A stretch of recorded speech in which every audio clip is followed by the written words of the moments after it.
Welcome to the Shetland Times podcast. I'm your host, Thor Holt. Today's guest is a 22-year-old speaker, blogger and founder of social media agency Blue Cliff Media. It's Mr. Gavin Bell.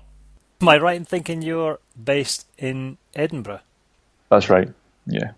But on your LinkedIn profile, it proudly tells everyone that you're from Shetland. Absolutely, yeah. It's one of the things. It's always the conversation starter, so it's always a good one. So how did that occur then? How have you got from, where are you from in Shetland?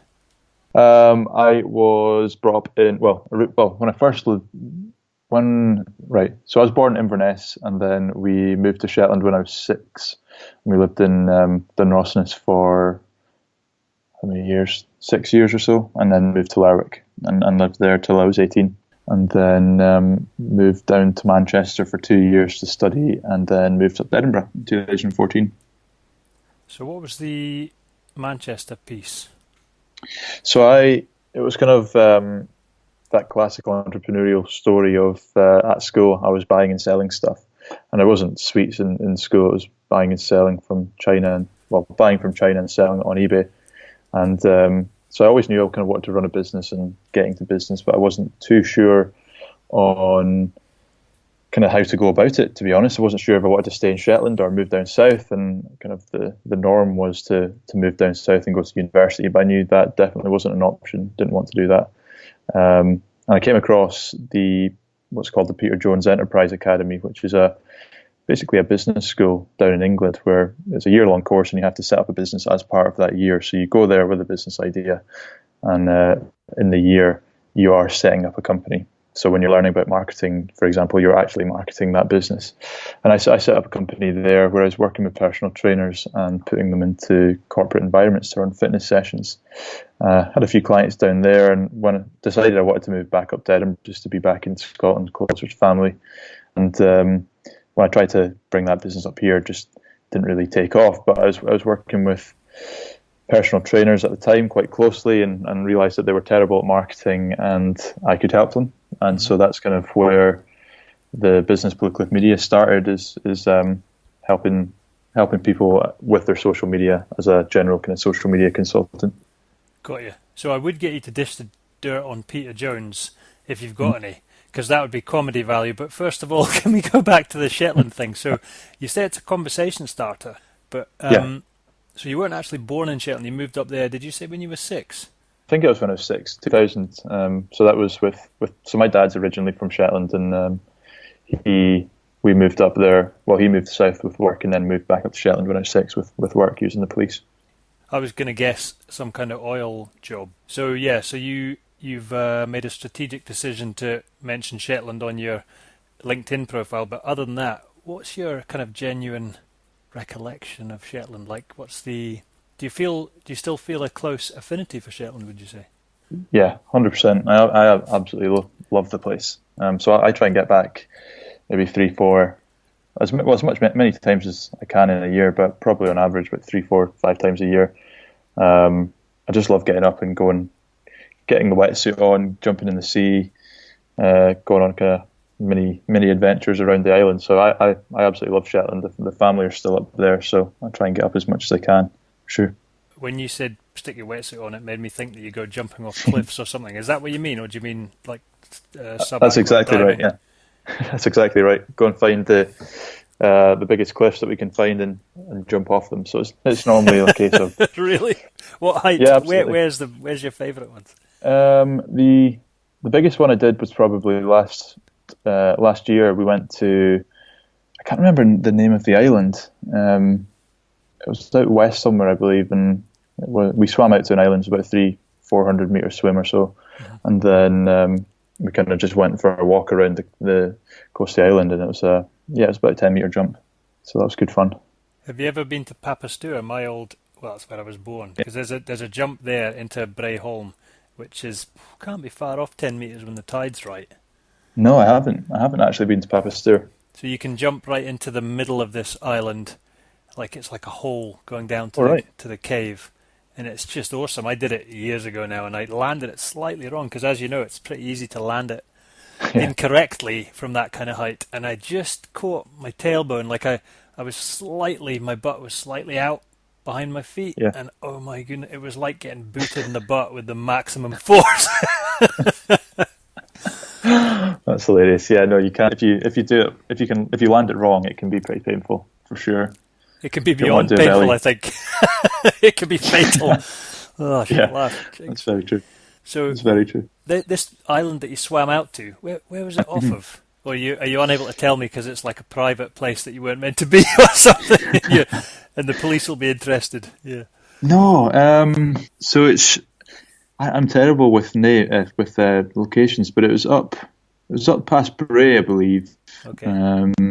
Out towards Manchester, I believe that's where it was. Yeah, Manchester. There's an island there. I don't know the specific name of it, but when you get out to there, you can. There's an island that you can swim out to. Well, if it There's doesn't, a abandoned house there as well. you should go look at it on a map and check. And if it doesn't have a name, just stick your own name on it. Bell Scary. That's or true. something. Yeah, it could take a. We all know someone that's done that, so we could do it ourselves. What got and set up on an island and decided they owned it and Yeah. named it. Exactly. Yeah. There was an incident like that somewhere in Shetland, if I remember right. In fact, I'm sure that happened Yeah. on Papa Stewart or just off Papa Stewart. Yeah, I think, yeah, you're right. Actually, yeah, that's where it did happen. I think the guy was trying to create a tax haven or something, which is a genius idea. If you can pull it off, that sounds like a good plan. Oh man! Aye, so what? Okay, so Manchester then. Peter Jones. Was he actually part of the? No, so I believe when he started the course, he was kind of one of the tutors, but it kind of grew to the point where when I went down, there was maybe 20 of them around England or so. Now there's a lot more, and I think it's basically becoming much easier to get onto the course. So he wasn't part of the actual tutoring. I did meet him when we graduated, and he's a giant, but chance I got to speak to him. He's a nice guy. Did he give you any words of wisdom? Go back to Scotland, son. Did. Go back to Scotland, Yeah. son. You will prosper there. Don't darken my door again. Probably something like that. No, I don't think he did give me any words of wisdom. Managed to get a picture with him and things, but it wasn't really. I'm not really too bothered about meeting him too much. It was more of the kind of skills that you learned down there. Kind of went from like almost a shy Shetland schoolboy to being thrown out to pitching events and having to present in front of people almost on a daily basis, and literally just getting thrown at the deep end into the big bad world of business as I looked at it back then, it was a great experience. Yeah, it's funny you should say that because I was going to ask you. I think I've seen a video of you speaking at Chris Marr's event, and you seem phenomenally confident for a guy who's 22 Yeah. years old. And I was going to ask if you felt there was if kind of your upbringing in Shetland had any bearing on that. But it sounds like the Peter Jones Academy was a pretty formative experience, Yeah. and you felt you were pretty shy when you left Shetland. Is that right? Yeah, 100%. I remember when I first got to the academy, and it was a case of, right, I think the first or second day we were asked to present something, and I was like petrified. Mm-hmm. Like it was my worst nightmare standing up in front of a group of however many people there were, maybe 20, 30 people, and speaking about something. So just being thrown in at the deep end. I remember the first talk I ever gave, or the first talk that I ever gave where I actually enjoyed it, was kind of almost at the end of the academy. It was speaking to a group of students, and I was like, right, I can definitely start doing this and enjoying it. And and speaking in front of people is something I love to do now. Without the academy, it would have probably still would have frightened the life out of me. So you weren't in the Anderson High School debating team then, if there I was wasn't. such a thing? No, I don't know if there was actually. Certainly I don't know if there was one. It certainly wasn't in my day, Gavin. That's for sure. Yeah. No, I'm not sure if there was one when I was there. I don't know if there is one now, or there might have been, but I certainly never really heard about it. Someone should start one. Maybe I'll kick that off. Meant to be up there in a wee while. I think I'll go and suggest it. That'd be fun. I'll be up in the summer, so we could maybe kick one off. Sounds like a plan to me.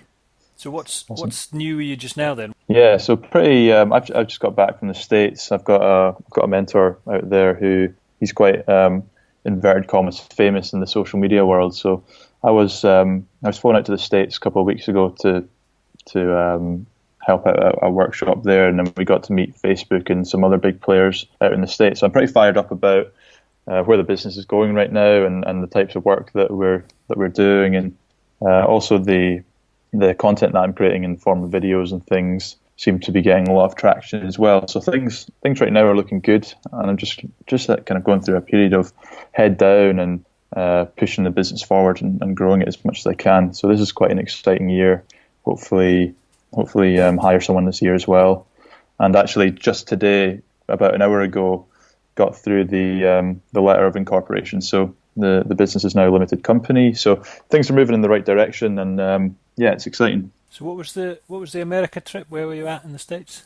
So the basis of my business is we run social media campaigns for businesses, and that's predominantly around paid advertising online and on Facebook. And so I was flown out to Phoenix in Arizona to basically be an ad specialist for the workshop that my mentor Dennis was running. And then I spent a couple of days. So there was a 3-day workshop, and then I spent a couple of days with them after. And we flew to Austin in Texas and met with Facebook there, and met with another couple of companies like HostGator and Infusionsoft, which are all kind of big tech companies. That was not South by Southwest, is it? No, it's not the right time of year for that in Austin. No, so South by Southwest is literally in a couple of weeks, I believe. Yeah. So when we were there was a lot of kind of bands practicing and things for South by Southwest, but South by Southwest, can't say it. But South by. I think the cool kids say South by these days. I remember it as South by Southwest, but I'm probably showing my age there. We'd start using that then. South by. Yeah, so I think we just missed it by a couple of weeks, which is a bit of a shame. But that would be fun to go and get involved with sometime. Yeah, it would. Yeah, how did you? So I've worked a wee bit in America in various parts, and also in Canada. But how did you get involved with a mentor in Arizona then? How did that occur? Yeah, so it's a case of, it's quite an interesting one. Mostly, I'd probably say about 50% of my client base is United States. And the reason for that is simply because, well, in Scotland we're kind of stereotypically or typically terrible at marketing. If you look at kind of the technologies and things that companies are doing over in the States right now, they're probably about 4 years ahead of where we are in general. And the sort of work that we do is probably in line with America. So I feel I resonate and can work with American clients a lot easier. And in terms of meeting Dennis, the mentor of mine, because he's quite well known in the social media space, he's always kind of been on my radar. And we just started chatting over Facebook and other social media channels, and he liked what I did, and yeah, we just kind of kicked it off. You know, people say that about America being more advanced in certain ways, but do you know what though? They can't make a proper toilet, can they? You know, when you go to the toilet in America and you're sitting there and trying to read Twitter in peace or whatever you do on the toilet these days, and somebody comes in and you're like, hi, like you can wave at them through the strip down the side of the door, each side. Like they can't build stalls, as they would call it. They can't build stalls with edges, so it's just unbelievable. So this is what gives credence to the whole moon landing's a fake thing to me, because how can people who can't build toilet cubicles land a spaceship on the moon? We could maybe look at a toilet stall export company. Do you think for moneymaker there? Don't get me started. I actually, unbelievably by coincidence, I didn't mean for this to come up, but I do actually have a share. I have an interest, let's put it at that at the moment, in something which is in that space, but it's a technical innovation of the actual toilet. It's nothing to do with the stalls or construction. But let's not talk about that. So it sounds like you've got quite a passion going on there. Oh man, well it's one of the most relaxing places in the world. In fact, so when I was a kid, being brought up on Papastour, we didn't have a toilet or anything. We started off with a well and no running water. I was born in a wee wooden hut. And actually, I've told someone else this story, but I ended up kind of having a Twitter spat with Duncan Bannatyne over this, since we were talking about the dragons. Because he was away down the Amazon to promote electricity to the natives or something patronising as far as I could see. So I pinged him a text basically saying electricity is overrated, Duncan. And he went mental. Like he got as angry as he does on the show and started going, oh yeah, what do you know type of stuff. And I was like, well, we had a well and tin baths and no indoor plumbing and no toilet, so I know fine, it's just perfectly okay. Happy days. Paraffin lamp, no electricity. And he was like, why did you use 70 or something? This is not just brought up by hippies back in the 70s. In Pakistan, that's brilliant. The good old days. But you need to get there for that cliff jumping, man, because you'd be in seventh heaven there if you like the cliff jumping. Get me old man to take you out on the boat and drop you off places that you can't get to from the land very easily, and go jump to your heart's content and get it on YouTube. Absolutely, I'm going to have to do that. I'm going to go back in the summer, so that'll be on the list of adventures to do. Sure. I might be up there in the summer, so we'll need to try and coordinate so we can go do it together. And my last spoken words before I paralyse myself with a huge cliff jump can be to you, sir. It'll give me good footage for my videos on YouTube. Well, yeah, it's funny you should mention that. Aye, so what is it going then? Give us the ABC secret of creating some decent content. You say the Americans are 4 years ahead of us, other than in toilets, as we've agreed. What's the latest thinking in terms of promoting content on Facebook? Yeah, so I mean, it kind of all boils down to there's a big the kind of number one problem I see or issue I see people making is creating content around what they think is interesting rather than what their audience thinks is interesting. If we think of it from a business point of view, and let's just say we are a personal trainer, for example. Personal trainers are terrible at marketing because if they're going after 50-plus-year-old women, you'll often find that sounds content... bad, Gavin. Just to let you know, that was a bad sentence. Personal trainers going after 50-year-old women. Sorry. if their business audience is 50 plus, we'll go with that. Thanks for clarifying. There we go. I can see the Shetland Times pulling me off this podcast just for your content. That's ironic. Speaking about content and saying that, you'll often find their Instagram though is kind of filled with pictures of broccoli and their six packs and things. It's not relevant at all. Yeah, their six pack. Like, yeah, and it's like, why? What's that got to do with the target the market that you're going after? It doesn't have anything, and so you can relate that type of analogy to any kind of business. And so what you have to do is think about, well, who's my ideal customer and what do they want to see, and give them that. And if we're speaking about Facebook specifically, you cannot beat video on Facebook right now. It's as a form of getting reach, and also if you're putting budget behind it, it's so underpriced in the fact that if I'm putting a video out on Facebook and putting money behind it to try and reach more people, I'm seeing results such as 0.002 pence per view. So I can the videos that I create on. So I've done 13 weeks, one video a week. We've passed over 100,000 views, and 95 or probably about 95% of those views come from Facebook alone. What does that mean for a company like? I'll give you an example, just because it springs to mind from the Twitter feed when I've been promoting this podcast for the Shetland Times. And there's a company, Shetland Janitorial Supplies, and they are hilarious on Twitter. Like, they're really witty and they get engaged. And somebody I interviewed, Anne Cleves, the author, she said that they were her favourite Twitter handle that she could think of. And so I told them that, and they were straight away engaging with it. Just brilliant. How do they turn something like that, I wonder, into kind of, what's the word I'm looking for? I mean, is there a way of them turning that into usable content, as it were? So this kind of quite big name author and writer has kind of said this about them. They've had this Twitter engagement. Is there any way that could, and maybe there isn't, but is there any way that could, like, can that be cross-platformed? Like, could that be turned into some form of Facebook content even? Yeah, I mean, you've got to be creative with it. So they could go from a very basic point of view and maybe screenshot it and post it on Facebook, or they could, and then what they might want to do is spend some money behind it and target people that are interested in Anne Cleves, for example. So that could be one point. They could, and then they could, on the other level of scale, they could maybe create a video talking about Shetland, or they could create a spoof video of like the Shetland series or something.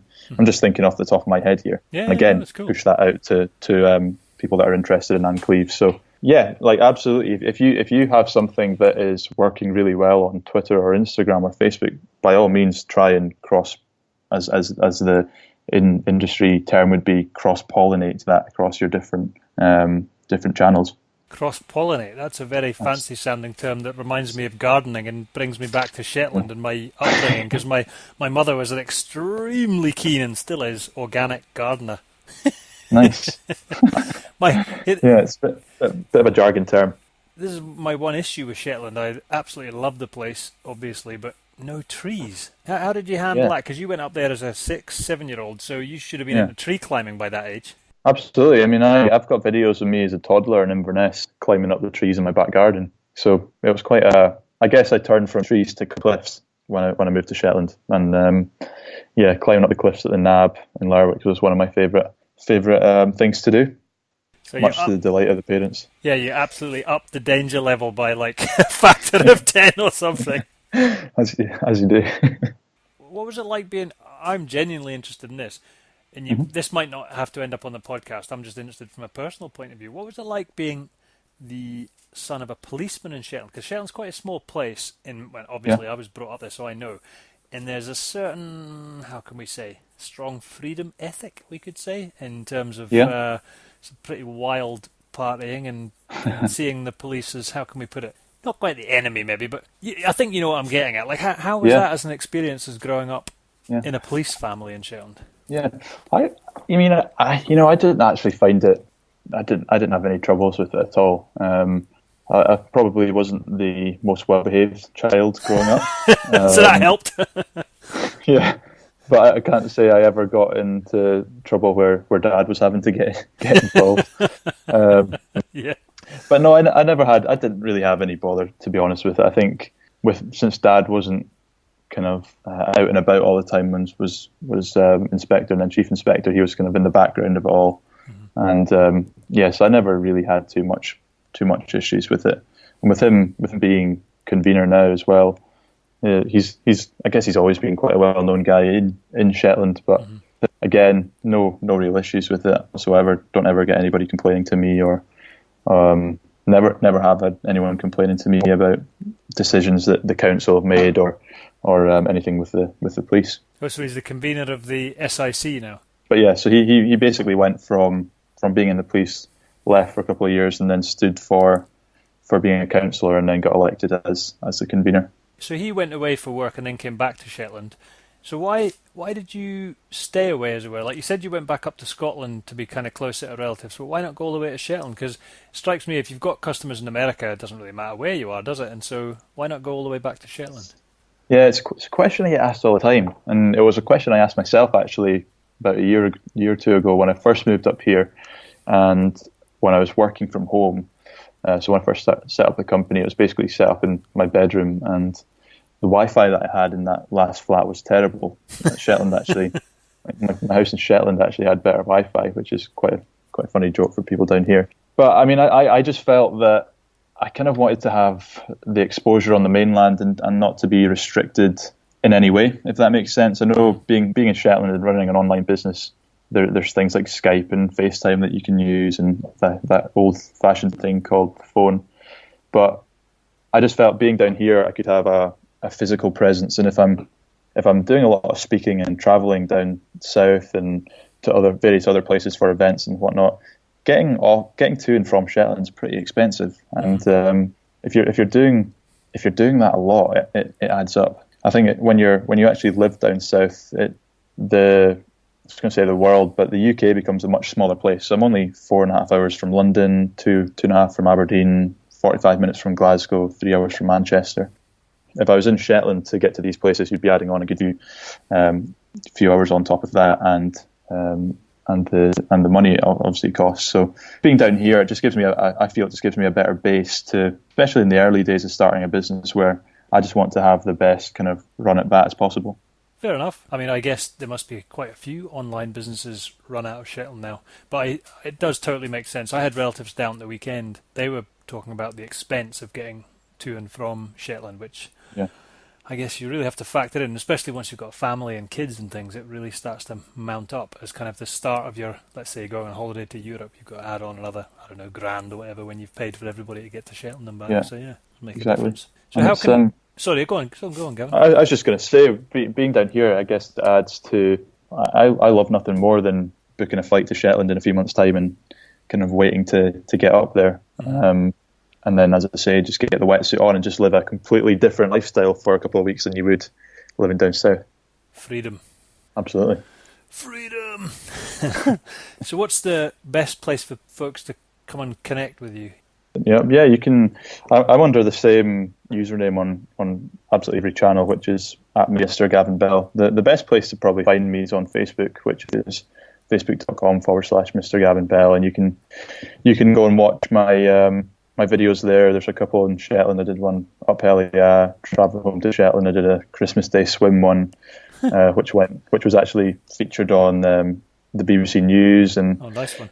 On Boxing Day, I believe. So yeah, you can go there and you'll see all my videos there. And if you say hello, that would be awesome. Why Mr. Gavin Bell? Was that because you're very, very important, or is it because someone already had Gavin Bell? The latter. Yeah, someone already had Gavin Bell, so I was like, what can I do here? And just added the Mr. on and managed to get everything. Brilliant. You know Mark Beaumont, the adventure guy, the cyclist and writer and BBC presenter? Well, so I had him on my other show, the Write with Courage podcast, and that is his Twitter handle is Mr. He has Mr. at the start, but Mr. Mark Beaumont. Yeah. So he reckoned everyone would know how to spell Beaumont, and I said, no, I think you'll be surprised how many people misspell it. So speaking of that, let's spell your name out just to make sure we've got it. Mr. I think everyone will get that. And then the Gavin, what's the spelling there? Gavin. Or if you're in America, then it's everything but that. And then Bell is just Bell. And before you go, Gavin, what is the best advice? Everybody gets this question, right? So what is the best advice on life in Shetland that you'd give someone if they were considering going to live there? What pearl of wisdom would you give them before they went? I would say get a wetsuit for sure, because I love it. Yeah, because one, the water is freezing, and secondly, I mean, I've lived there most of my life, and every time I go back, I still find new places that I've never been before. And so you could spend a lifetime just exploring Shetland. If you have a wetsuit, then getting in the sea just adds a completely different kind of perspective on the place. So get a wetsuit for sure. Brilliant. And speaking of adding a different perspective, my brother showed me a video of a lady open water swimming in Shetland, and there was like a killer whale swam underneath her or something. Have you seen that video? Yeah, it's crazy.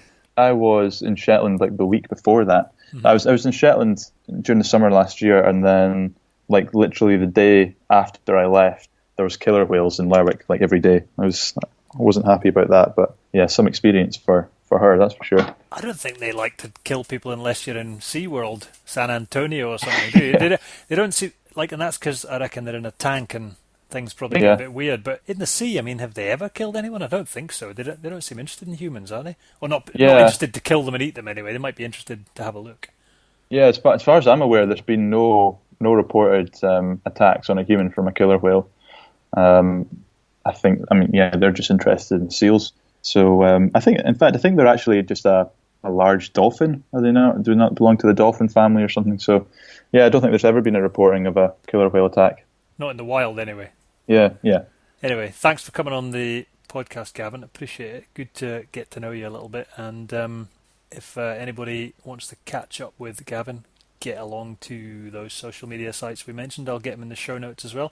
Also visit the shetlandtimes.co.uk or the Facebook page, Shetland Times Facebook page, and suggest other Shetlanders far and wide that you'd like us to interview, and feel free to feedback to me at Thor Holt on Twitter, that's THORHOLT, or via my own site, thorholt.com.